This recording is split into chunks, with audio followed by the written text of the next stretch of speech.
Halo anak-anak hebat di seluruh Nusantara, bagaimana kabarnya saat ini? Ya, jumpa kembali dengan kita dalam program Kids Academia TV Andi.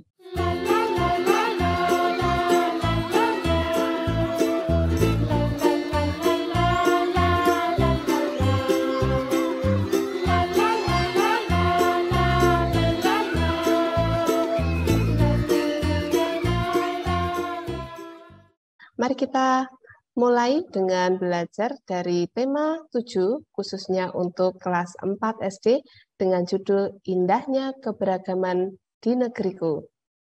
Baik anak-anak hebat di seluruh Nusantara, kita diingatkan pada saat ini, kita tinggal di sebuah negeri yang luar biasa kaya. Nah, kita tinggal di mana semua? Sudah tahu? Ya, kita tinggal di Indonesia. Wilayah bangsa Indonesia ini terbentang dari Sabang sampai Merauke. Nah, setiap daerah yang ditinggali ini ternyata di situ ditempati oleh berbagai suku bangsa. Nah, di sini kita lihat bahwa Indonesia memiliki banyak sekali suku bangsa. Di antaranya ada suku apa? Ada suku Jawa, ada suku Bugis, ada suku Sunda, ada suku Asmat, ada Talaut, dan masih banyak lagi. Nah, walaupun ya kita terdiri dari berbagai suku bangsa itu, kita harus berpegangan dengan nilai-nilai kesatuan. Nah, di sini apakah ada yang tahu apa itu semboyan dari bangsa kita? Ya, benar sekali ya. Semboyan negara kita diantaranya adalah berupa Bhinneka Tunggal Ika. Sudah tahu apa artinya Bhinneka Tunggal Ika? Ya, benar sekali. Arti dari Bhinneka Tunggal Ika ini adalah berbeda-beda tetapi tetap satu jua. Nah, asal mula dari Bhinneka Tunggal Ika ini diambilkan dari kitab Sutasoma ya, yang diambil dari bahasa Sanskerta. Nah, anak-anak yang berbahagia, saat ini kita juga diingatkan bahwa ada banyak sekali ya hal yang membuat kita perlu mencermati apa itu yang dimaksud dengan keberagaman dan kebinekaan. Nah, kita lihat dulu ya bahwa negara kita ini kalau kita perhatikan dihitung dari berapa jumlah suku di negara kita, ternyata ada data yang menginformasikan, yaitu menurut Badan Pusat Statistik khususnya tahun 2010 pada waktu itu, ternyata tercatat bahwa suku bangsa di Indonesia itu ada sekitar 1.128 suku. Ya, ke semua suku tersebut itu ternyata tersebar di seluruh Nusantara. Ada yang bertempat di Jawa, ada juga yang di Sumatera, lalu ada di Papua, di Sulawesi, dan lain sebagainya. Di Kalimantan juga ada. Nah, dari adanya keberagaman yang tumbuh di sekitar kita, kira-kira apa saja yang harus kita lakukan dan bagaimana kita mensikapinya? Nah, mari kita belajar. Nah, saat ini kita juga dikenalkan dengan salah satu suku bangsa yang ada di Indonesia, yaitu suku Talaut. Nah, coba di sini ada yang pernah mendengar nama suku ini? Bisa angkat jari atau menaikkan tangannya, raise hand ya. Nah, salah satu suku di Indonesia ini kita akan mengenal yang namanya suku Talaut. Nah, ini merupakan suku yang menempati gugusan pulau-pulau Talaut di kawasan Kepulauan Sangir. Nah, ini berada di Sulawesi Utara. Nah, Kabupaten Kepulauan Talaut ini merupakan salah satu kabupaten terluar dari negara Indonesia, ya, yang letaknya itu berbatasan dengan negara Filipina. Nah, anak-anak yang berbahagia, mungkin selama ini kita hanya mendengar apa itu yang berkembang di sekitar kita. Suku Jawa, suku Minang, sering dengar ya. Tapi kalau suku Talaut mungkin itu merupakan hal baru bagi kita. Nah, mari kita belajar ya bahwa ternyata Indonesia ini juga memiliki suku-suku yang berada di daerah Sulawesi. Nah, kawasan mereka ini memiliki 30 pusat. Ya, ini yang pertama ada di Pulau Karakelang ya, Salibabu dan Kabaruan. Nah, istilah lain dari Talaut ini adalah Taloda ya, yang mempunyai makna orang laut. Nah, ada pula mereka yang menyebut sebagai Orodisa. Nah, Ibu saat ini akan menjelaskan kepada kalian bahwa salah satu suku yang ada di Sulawesi ini ternyata memiliki keunikan. Nah, suku-suku ini ternyata karena mereka hidupnya dekat dengan laut, maka mereka terbiasa hidup sebagai kebiasaan di laut sana. Nah, baik, kita akan melihat lebih lanjut tentang bahasa mereka ya. Bahasa Talat memiliki 6 dialek. Yang pertama ada Salibabu, kemudian ada Karakelang, ada juga Esang, Nanusa, Miangas, dan Kabaruan. Nah, di sini bahasa ini pula terdapat tingkatan bahasa ya.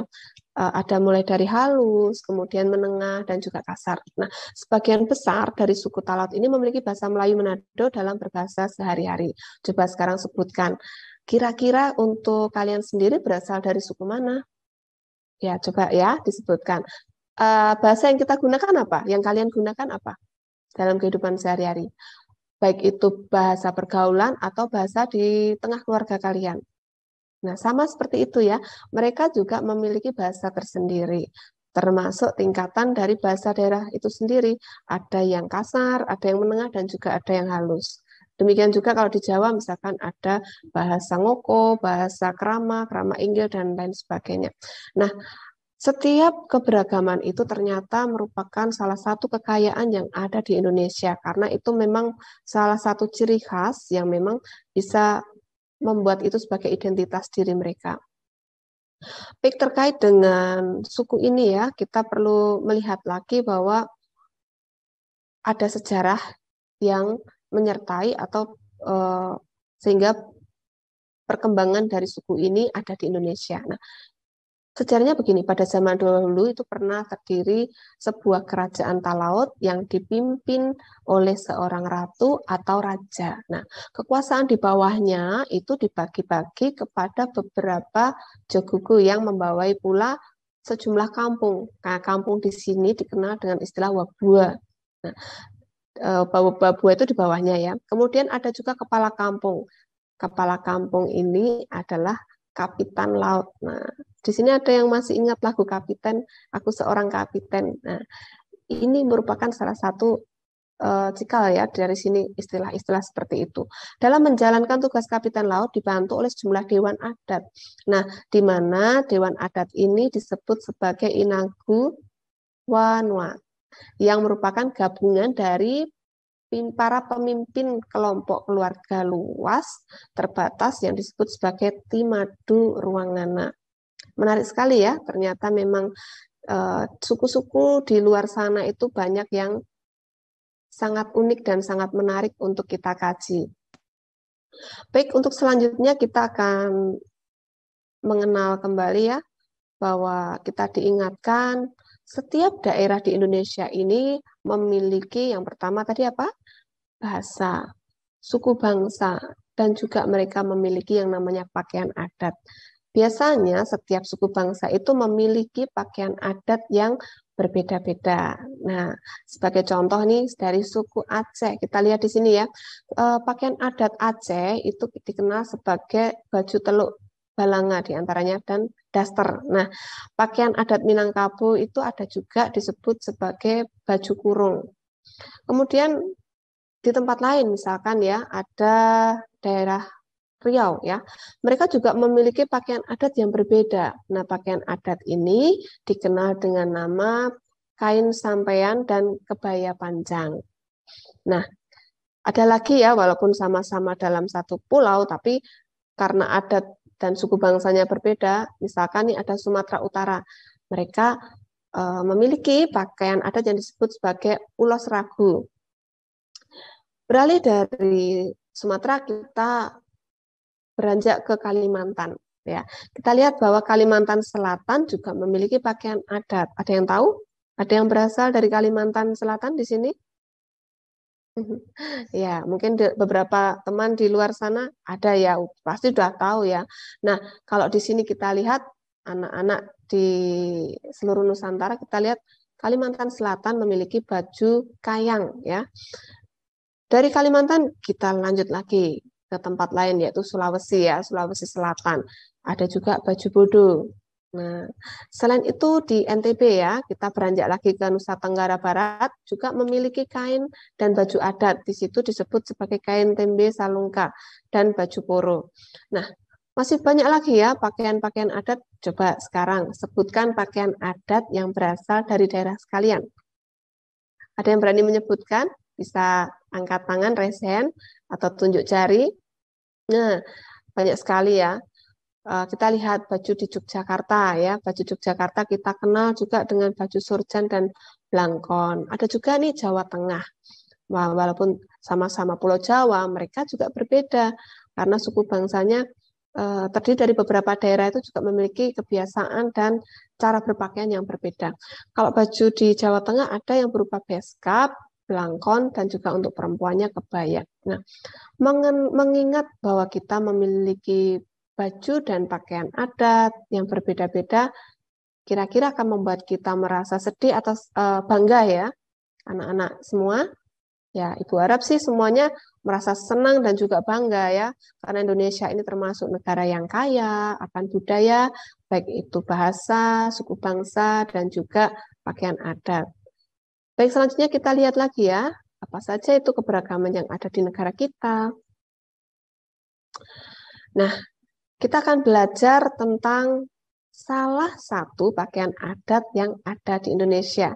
Ya, kalau tadi kita sudah mengenal beberapa pakaian adat, kita akan mengenal salah satu saja saat ini ya, secara lebih dalam. Yang pertama kita akan mengenal kain songket. Ada yang tahu kain songket dari mana? Ya, kain songket itu kalau kita lihat dari kata asal mulanya itu berasal dari kata sungkit. Dalam bahasa Melayu dan bahasa Indonesia yang berarti mengait ya, mengait atau mencungkil. Nah, hal ini berkaitan ternyata ya, berkaitan dengan metode pembuatannya. Cara pembuatan kain songket itu berhubungan dengan cara mengaitkan dan mengambil sejumput kain tenun, kemudian diselipkan benang emas, kemudian disongket, istilahnya disongket ya, yang berarti menenun dengan benang emas dan perak.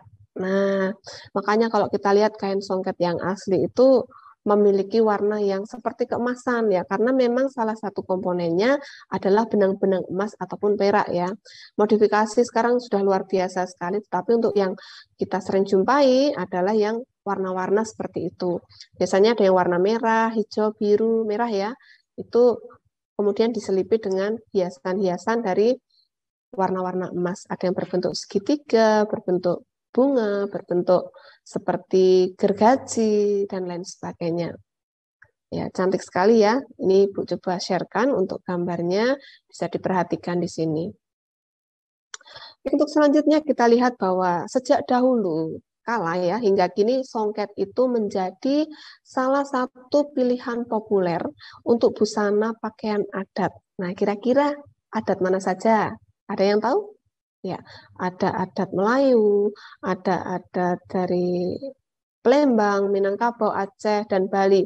Nah, kalau kita lihat dari beberapa tempat tersebut, banyak yang masih memanfaatkan metode ini untuk membuat kain songket dan kemudian dimodifikasi menjadi pakaian adat yang cantik ya. Coba nanti anak-anakku coba melihat kira-kira di daerah kalian ada tidak ya pakaian adat yang menggunakan kain songket. Nah, coba kalau nanti punya waktu, carilah informasi terkait dengan hal tersebut ya. Semisal nanti menemukan, paling tidak kita tahu, oh ini songket dari daerah mana, apakah kira-kira sama atau berbeda. Nah, itu bisa kita pelajari bersama lebih lanjut.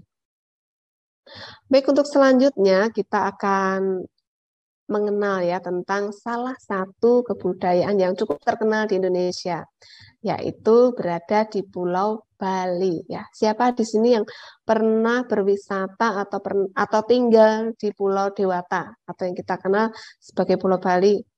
Ada? Ya, semoga ada ya. Semisal belum pernah pun tidak masalah. Ibu akan menjelaskan sedikit tentang kebudayaan Pulau Bali. Nah, di sini di Pulau Bali ini ada sebuah kebudayaan yang khas, yaitu tradisi mapet. Nah, tradisi ini perwujudan rasa syukur dari umat Hindu, khususnya yang berada di Pulau Bali kepada Tuhan Yang Maha esa atau Maha Kuasa. Nah, tradisi ini biasanya diadakan 10 hari setelah Hari Raya Kuningan, ya. Dalam bahasa Indonesia maksudnya adalah berjalan beriringan. Nah, hal ini disebabkan karena perjalanan atau pelaksanaan dari budaya ini adalah berjalan beriring-iringan dengan membawa sesaji. Nah, mungkin bisa dilihat dari gambar yang Ibu tampilkan berikut ini. Baik, berbicara tentang Pulau Bali, ternyata banyak sekali ya kebudayaan yang bisa kita kaji, mulai dari macam-macam tarian, kemudian macam-macam nyanyian, kemudian baju adat dan lain sebagainya. Sangat indah dan menarik. Nah, demikian juga daerah tempat kalian tinggal, pasti ada banyak hal yang menarik, terutama terkait dengan kebudayaan. Nah, baik, untuk selanjutnya kita lihat lagi ya. Menurut Badan Pusat Statistik pada tahun 2010, ternyata bangsa Indonesia ini memiliki 742 bahasa daerah yang pada waktu itu terhitung. Jumlah ini menjadikan Indonesia menjadi negara urutan kedua dalam kaitan bahasa terbanyak di dunia.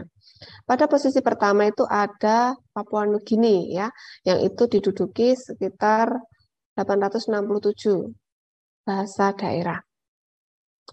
Nah, kebudayaan yang macam-macam ini ya, yang pada akhirnya berpengaruh juga dengan bahasa daerah yang ada di sekitarnya, itu merupakan kebanggaan kita ya, merupakan salah satu kebanggaan tersendiri sebagai bangsa Indonesia. Nah, ingat ya, bahasa daerah ini merupakan bahasa yang digunakan sebagai bahasa pergaulan sehari-hari, khususnya yang berada di daerah tertentu.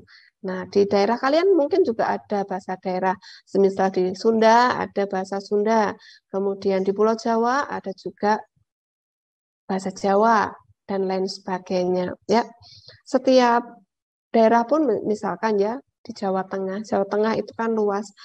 Belum tentu untuk istilahnya pengucapan, pelafalan antara daerah yang satu dengan yang lain itu sama, walaupun sama-sama di Pulau Jawa.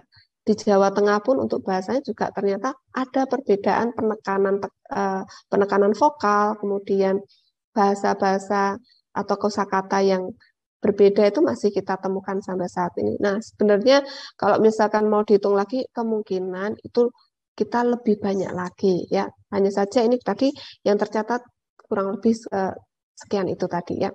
Baik, kita lihat selanjutnya di sini bahwa terkait dengan bahasa daerah kita mengenal memang banyak sekali ya yang ada di Indonesia.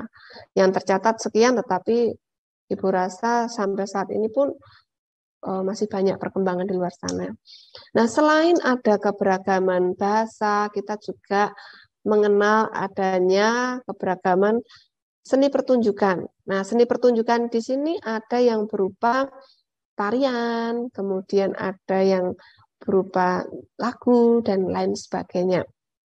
Nah, coba sekarang Ibu tanya, pernahkah kalian melihat atau menonton salah satu seni pertunjukan di sekitarmu? Nah, ya, terima kasih. Nah, kalau yang digambar ini pernah menonton tidak ya? Ya, pada gambar di layar ini kita lihat bahwa ini adalah kebudayaan dari Jawa Timur, yaitu reog ya, kebudayaan reog atau seni pertunjukan tari reog. Sangat menarik ya. Nah, keberadaan reog ini ternyata kalau kita lihat ada banyak sekali ya macamnya. Yang mirip-mirip seperti itu di Kalimantan mungkin juga ada, tetapi sebutannya berbeda. Di Pulau Jawa di Pulau Jawa di bagian lain juga ada, istilahnya jatilan dan lain sebagainya. Banyak sekali ya. Itu pun juga kalau kita ingin belajar pasti tidak cukup kita hitung dalam waktu sehari. Mungkin kita perlu waktu yang lebih lama lagi. Jadi selanjutnya kita lihat bahwa selain dari seni pertunjukan, bangsa Indonesia juga memiliki keragaman rumah adat. Nah, coba perhatikan salah satu rumah adat di Indonesia yaitu rumah gadang. Perhatikan ya, di sini sudah ada kita lihat atau kita tampilkan yang namanya rumah gadang. Ya, kita lihat bahwa atapnya kira-kira berbentuk seperti itu. Coba kalau di tempat yang lain, kira-kira rumah apa saja sudah tahu, khususnya di daerah kalian? Ya, kalau belum tahu, coba nanti mencari tahu ya.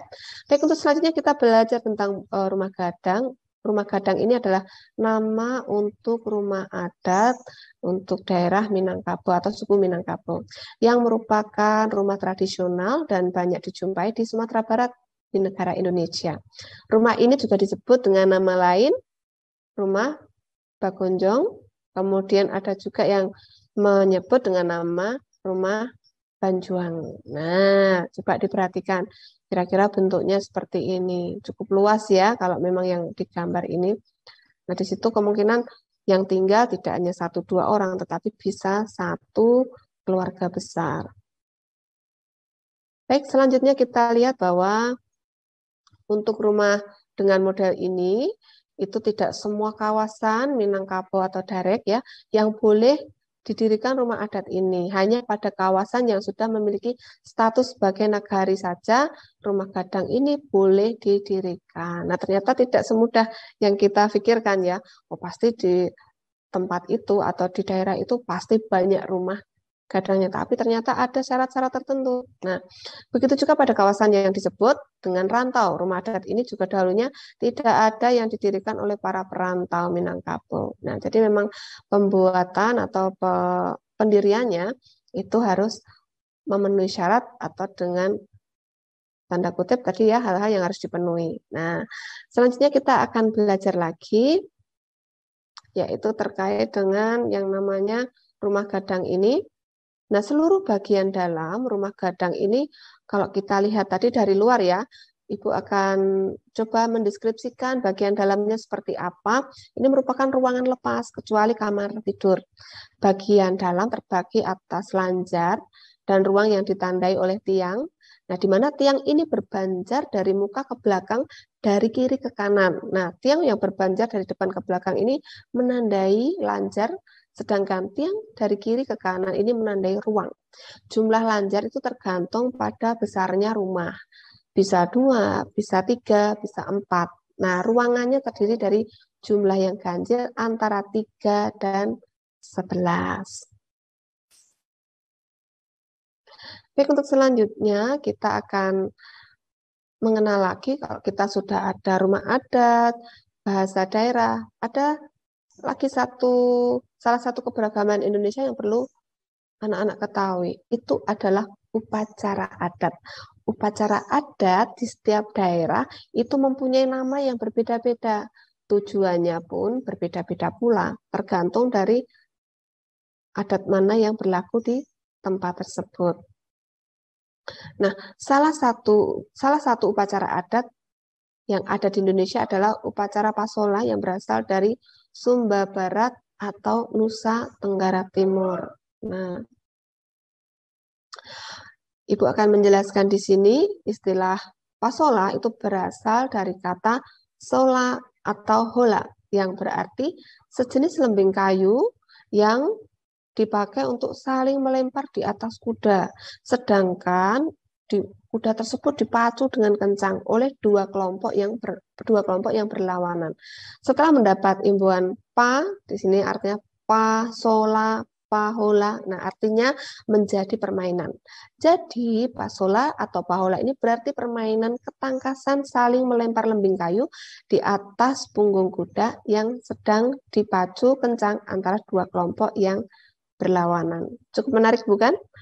Nah, kalau memang kita tahunya selama ini berada di televisi saja atau berada di YouTube, nah kita mencoba untuk mendeskripsikan di sini ya. Pasola ini merupakan bagian dari serangkaian upacara tradisional yang memang dilakukan oleh orang Sumba yang masih menganut agama asli. Nah, di situ disebut Marapu ya. Marapu merupakan agama lokal masyarakat Sumba. Permainan pasola ini diadakan pada 4 kampung di Kabupaten Sumba Barat. Keempat kampung tersebut antara lain ada Kodi, Lambuya, Wonokaka, dan Baura. Pelaksanaan pasola di keempat kampung ini dilakukan secara bergiliran, yaitu antara bulan Februari hingga Maret setiap tahunnya. Baik, selanjutnya kita akan mengenal lagi ya bahwa Indonesia memang memiliki banyak sekali kekayaan budaya. Setelah tadi kita dari Sumba, kita akan beranjak lagi ke Madura ya.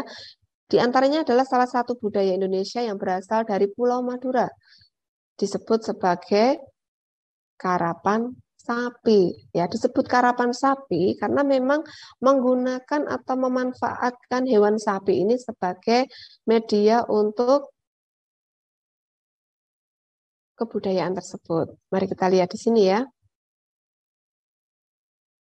Nah, kalau kita lihat karapan sapi ini sendiri merupakan istilah yang menyebut perlombaan pacuan sapi yang berasal dari Pulau Madura, Jawa Timur.